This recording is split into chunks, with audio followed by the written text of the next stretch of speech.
Up here. This is SoberNow.com. Joining you for a live stream on our Sober Now's Facebook page, Choose Help's Facebook page, and a number of other sites around Facebook. Today, talking about spirituality again. I had a lot of requests to talk about that recently. Really welcome your comments, your thoughts, your questions. Would love to hear from you about what your experience, strength, and hope is. What's been helpful to you in growing spiritually? For a lot of us, I think, especially in early recovery, we struggle to choose some path or something that defines our higher power. I think for most of us, that's an area of conflict and an area of fear. It's something that I've been thinking about a lot lately. Progressively, the work that I do in mental health and trauma recovery and in addiction recovery, honestly, is increasingly spiritual the longer I stay in this line of work. I usually explain to the folks that I serve that the more I grow spiritually, the weirder my life gets, and the weirder my life gets, the more I grow spiritually. I find myself more and more aware of this lately. Because frankly, there's a lot of things that all of us are dealing with right now that I'm kind of tired of talking about. I'm tired of talking about COVID. I'm kind of tired. I don't want to talk politics with anybody. But what we're going through collectively feels really hard to me. And so I'm all the more mindful that when I go through hard times, those are the times that I grow spiritually. I would love to say that I grow spiritually on my good days, and it's just not true. When I go through things that are difficult or taxing to me, I have a profound awareness that there are opportunities to grow and heal. There's opportunities for me to become more aware, to be of service to others. And so I guess my brain is just kind of trained this way. Like, what's the opportunity in the hell that I'm going through? I'm mindful of this too because tomorrow is 9/11. Tomorrow is the 19th anniversary of a tragedy. And for most of us in different forms of recovery, anniversary dates are painful. They're reminders of past losses. For a lot of us, they're anniversaries of the loss of a loved one, anniversary dates of when we went to jail, when we hit bottom, when we were institutionalized, when things changed.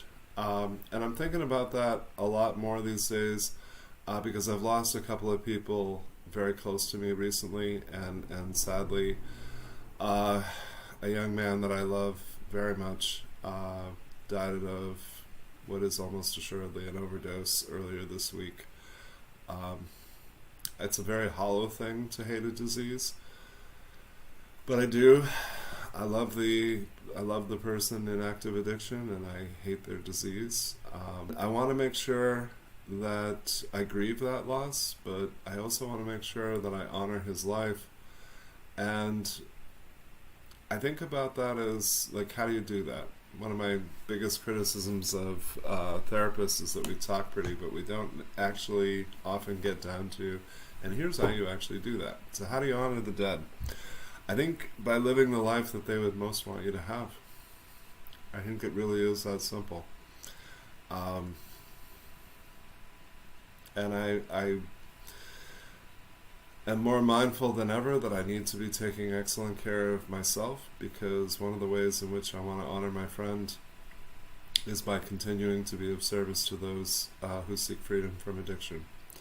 I want to be of service to him by supporting harm reduction efforts and all pathways to recovery, and I want to do that in a very pragmatic way in my community. I want to do that face-to-face with people who are struggling to survive, and so these are things that I talk over a lot with my higher power. I love talking to people about how they pray. To me, talking to my higher power sounds exactly like talking to a friend. It's really informal. Sometimes it's blasphemous. My most frequent prayer actually is when I'm in the middle of something. I'll silently pray, "Help me not to fuck this up, would you?" I recently read something from Anne Lamott, who I've always admired. She's one of the few people that I can listen to her talks or read her writing about spirituality, and it feels very genuine to me. What I most appreciate about her is that she talks about the struggle to have faith and the struggle to grow spiritually and all of the things that get in the way of that. So what she presented recently is what she calls her three most common prayers.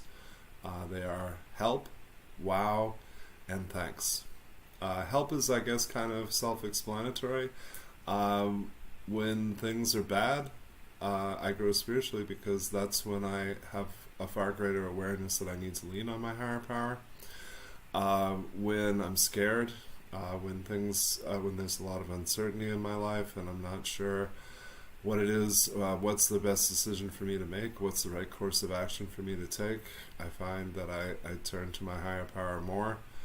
I rely on the Serenity Prayer is a form of coping for me. It's interesting to me, even people I know and love who have very strong spiritual connections or a religious faith don't tend to think of prayer as a form of coping, but I think it is. The Serenity Prayer has been a wonderful way of coping for me for a very long time. I recommend it to people, even devout atheists I recommend it to, because it does something really powerful. It separates what I have control over from what I don't. I know that powerlessness is one of the hardest lessons for us to learn spiritually, but my experience is that acceptance of powerlessness is liberating because I stop putting time and energy into things that I can do nothing about and make sure that I'm putting my efforts into what I can do. I joke with my clients that I'm a slow learner with a high pain tolerance. I said the Serenity Prayer multiple times a day for many, many years, and at some point I realized that the things I ask for in the Serenity Prayer are courage, wisdom, and peace, and I found that I actually had a lot more of those. And then I marveled at how did that happen. I don't think my higher power just gives me those. I think the God of my understanding puts people and experiences in my path to help me learn the lessons that I most need to learn, to help me grieve, to help me to transition and change to become something greater. I'm endlessly grateful for my chosen family, for the people that I'm connected to today. I know that they were placed there by my higher power. The third step prayer is one that I rely on a lot. I'm actually going to share that with you real quick. It's been so helpful to me that it's actually tattooed to my left arm. The prayer says, God, I offer myself to Thee to build with me and to do with me as Thou wilt. Relieve me of the bondage of self that I might better do Thy will. Take away my difficulties, that victory over them may bear witness to those I would help of Thy power, Thy love, and Thy way of life. It's interesting to me how people pray, because what I notice is that we will ask for the sun, the moon, and the stars for people that we love, and typically we will put ourselves at the very end of our prayers and we'll ask for very little. Typically we'll ask for something very vague, like the strength to stay sober today, or just knowledge of what it is that our higher power wants us to do today. I say ask for everything. Honestly, I don't think asking changes what God's going to do. I think it changes what I'm going to do. The more awareness I have of what I need and of what needs to change, by asking God for those things, I think it just makes me more likely to recognize them when He puts them in my path. So the first prayer that Anne Lamott's talking about is help. The second one is wow. Wow, to me, is an expression of gratitude for the blessings that are placed in my path. Sometimes wow is just an appreciation for something that's beautiful. And maybe that's something in nature. Maybe you just see an amazing sunset. Or maybe you hold a baby. I'm always amazed by the miracle of life and the innocence of children and those types of beautiful things. So I think sometimes wow is just saying, thank you, I appreciate this. And then, of course, the last prayer is thank you, and I think thank you is what we most often do when we feel like our prayers are answered. That's a tough one. I joke with folks all the time. I don't get email from God. I don't get direct answers. I don't have a burning bush in front of my house that speaks to me. I get subtle hints. I find coincidences and conversations that I'm having with people as indicators of what it is that my higher power wants for me. I get very frustrated with my higher power's timing. Quite often the answer to my prayer is not yet. It's not a no or a yes. It's just my timing sucks and my higher power's timing is pretty perfect. Quite often the answer to my prayers is not at all what I asked for. Quite often what I receive is infinitely better than what I asked for. And so I'm mindful of that, and when I ask that my higher powers will be done, it is in full recognition that, and my belief that what my higher power wants for me is far better than what I would choose, far better than what I would believe, or choose for myself. Yeah, I would settle for far less.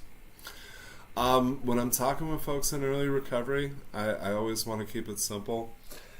I think we get hung up on defining or understanding what our higher power is, and I don't think that's at all necessary.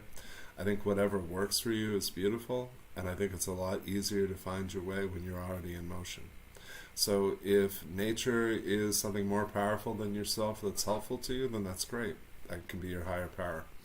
The acronym for God is a group of drunks, so that's a reference to the organization of Alcoholics Anonymous.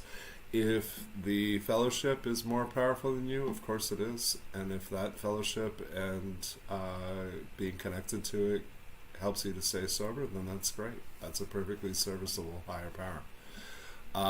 I have the simplest belief system of anybody I've ever met. I believe that there's something. I understand almost nothing about it, but I don't really make any attempt to understand it. I make an attempt to experience it.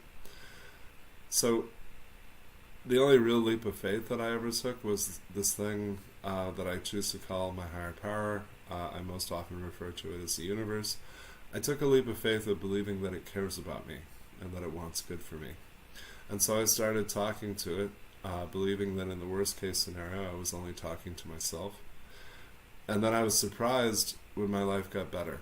And I was surprised when new opportunities were presented to me. And I was surprised when I wasn't depressed all the time. And I was surprised at really everything good that's ever happened for a number of years.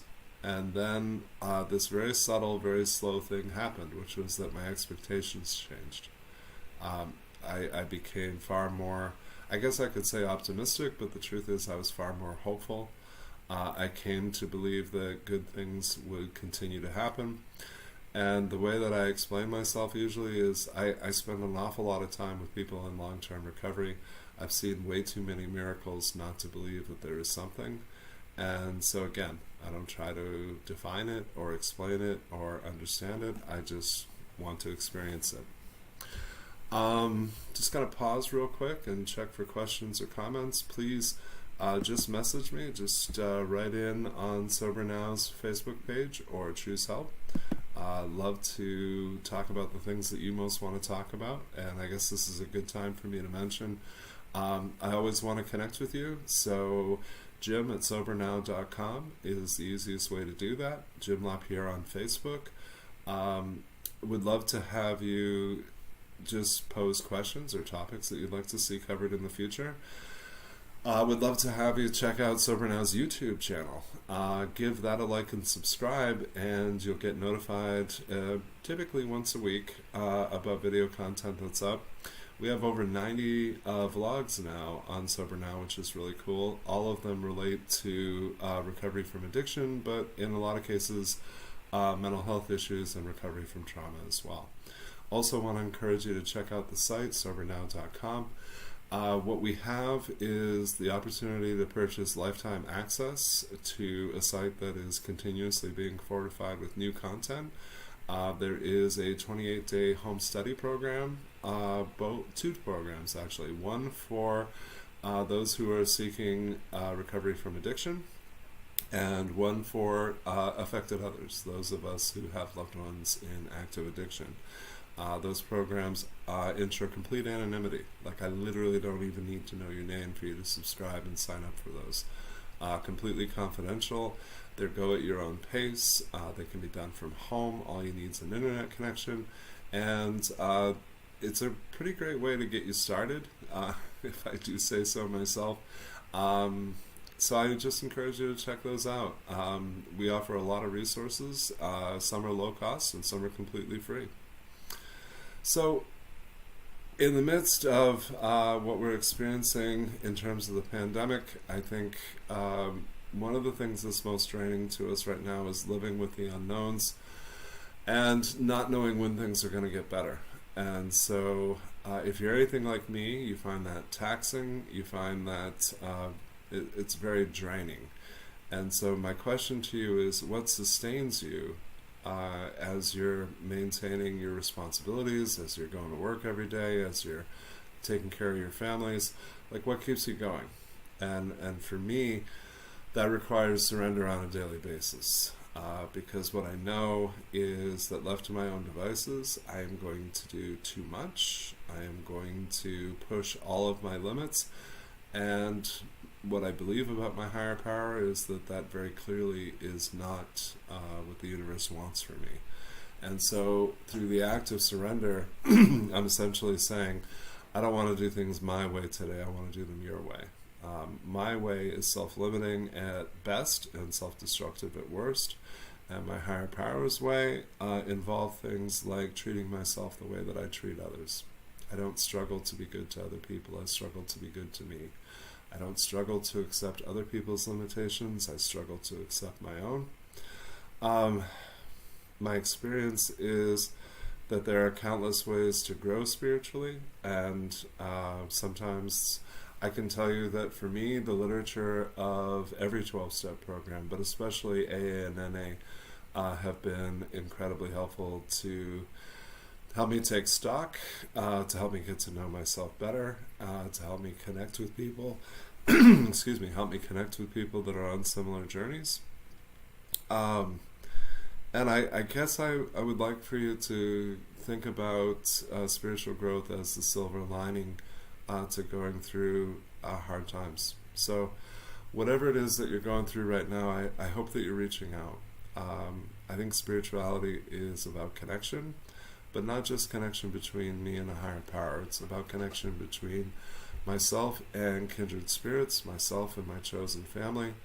The times that I have struggled the most are when I went through things alone, when I withdrew, when I pushed away the very people who could have been helping me. So if that's true for you, I hope that you'll reach out. If you don't have folks to reach out to, I hope you'll reach out to me. I'd like to help you get at least pointed in the right direction. I'm always happy to share what my experience, strength, and hope has been. And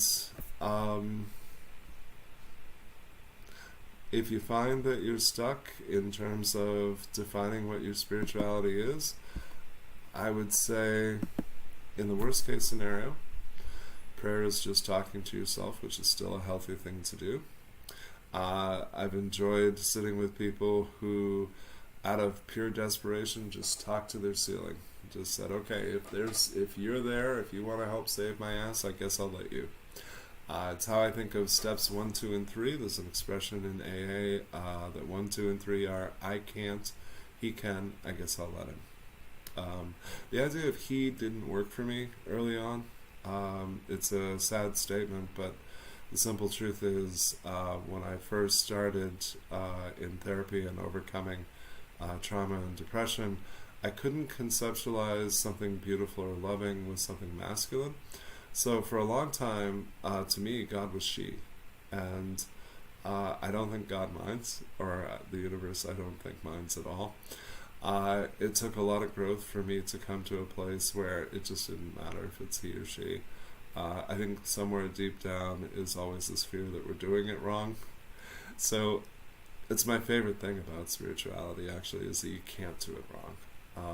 Religion has rules or rituals or sacraments or things that are supposed to be done a certain way. And that's my favorite thing about spirituality. It's just a relationship between me and my higher power, between the connections that I get to form with lots of cool people. And I can't do it wrong. But the hardest part, I think, is maintaining a healthy relationship with myself, because when I'm distracting myself from myself, when I'm distancing myself without any conscious intention, I end up disconnecting from my higher power, and then nothing works. So the relationship that I have with myself and the relationship I have with my higher power, I've accepted as a responsibility that's the foundation that all of my other relationships are built on. And so I have to maintain those. I do that through spiritual practices. Those can be absolutely anything. I always think of my friend Artis, because she would encourage people to use really what is the simplest spiritual practice that exists. Her suggestion to folks was, before you get out of bed in the morning, you say good morning to your higher power. That's the whole deal. Before your feet even hit the floor, you just say good morning, God, or good morning, whatever name you use. And arguably the most positive way that you could possibly start the day, and to do so in conscious connection to your higher power, is going to potentially help you to feel more at peace, help you to have a greater sense of who should be in control today, and only ever seen beautiful things come out of that. So that's how I start each morning. On the drive to work each day, I'm using the Serenity Prayer, and I'm thinking about what I need to get done today, and asking God to not just give me the strength, but to give me the grace to do it as well as I possibly can. Progressively, my goal has been to be open to the universe working through me. I have enough humility to know that most of the best work that I do is not really me.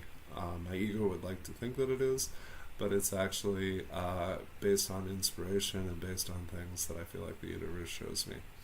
And I recognize that a lot of these conversations aren't comfortable for folks to have. When I tell you that the universe works through me, maybe that makes me sound a little bit wackadoodle. I don't know.